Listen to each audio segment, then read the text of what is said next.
conditions, and how will they affect today's golf, in particular, Tiger? Well, I mean, it rained all night at our rental house. I mean, it was keeping everybody up. It was raining that hard, and it rained all this morning.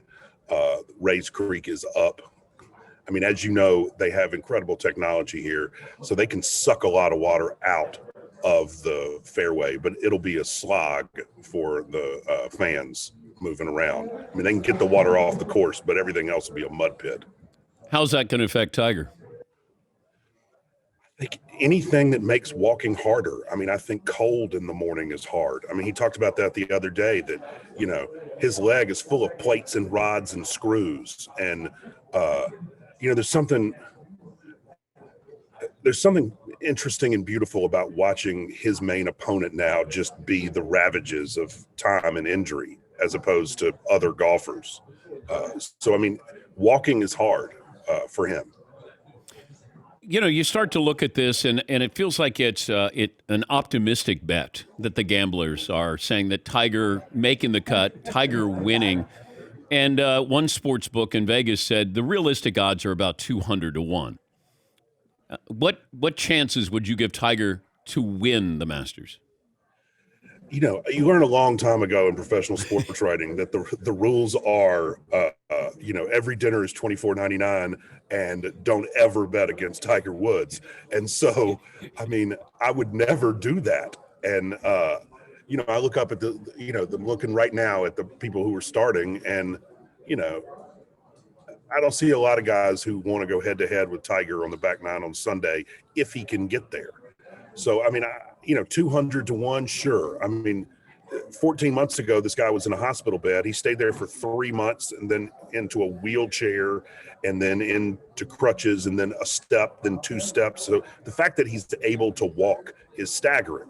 And you know, I feel like just seeing him show up here and walk around the course is a Herculean thing to see. I mean, I can't imagine him being in contention on Sunday, but if he is, he's very dangerous. And you've done a deep dive on Tiger. We've talked about this before in some of your appearances. And you said something that stayed with me, and that is that Tiger, there was a stretch where he didn't like golf. He was great at golf, but he didn't like golf. Where is he now in his life, and what does golf mean to him? I mean, I think he likes playing with his son. I think it's a very, very different game. I mean, you know, the first you and I talked, I think it was, I don't remember the context, but we were talking about, you know, what's he still playing for? And, you know, until he won the Masters several years ago, you have to remember his kids had never actually seen him be Tiger Woods. You know, they didn't remember that. You know, he joked his kids thought he was a YouTube golfer. So, I mean, I think golf is something, you know, he gets to do with his son now. You know, his son came and played his practice rounds here at Augusta with him. It also, like, in some ways, the pain is probably the point more than the golf, you know, the overcoming of it. It's more of a challenge for him to get out of that bed and walk again than it is to beat the current golfers. Like, the challenge, you know, he's a challenge guy, you know, like a lot of people we've covered over the years, Dan. And I mean, just, he said something Tuesday that really stuck with me, which is that, you know, he would decide when it was over. And I think that has a lot to do with what we're watching. You remember the first time you interviewed him? Do I remember what? Do you remember the first time you interviewed Tiger? I remember I was here the year after he won, so in 2003, and he seemed so young and strong and invincible. I mean, that's what I remember. He walked in the room, I was like, this guy's jacked, you know, and now the hairline is in full retreat. He's, you know, has that big upper body, but, you know, he sort of walks like that, you know, the guy walks around the gym and still thinks he's young, you know. I mean, like, he kind of has that walk, and he's a 46-year-old man. And, you know, the thing I'm curious about is, I'm excited to watch this today, but I'm curious, like, what is this about for him? You know, I mean, I think if I could give him truth serum, that's what I'd want to know. Like, what is this exactly? And you've talked about spending time and that he wanted to be a Navy SEAL. That was probably more important to him than whatever golf was going to bring to him. Uh, Well, Right, right.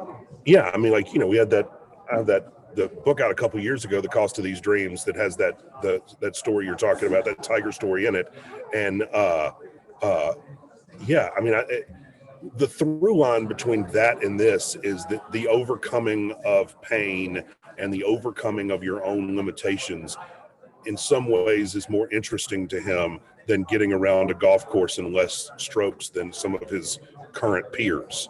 I mean, one of the things he's been thinking a lot about, certainly, is Ben Hogan, who in 1949 was driving his Cadillac from Dallas to El Paso and through the ice and the fog, and a Greyhound bus tried to pass a truck and just hit him head on. I mean, it almost killed him. And then he almost died in the hospital from blood clots.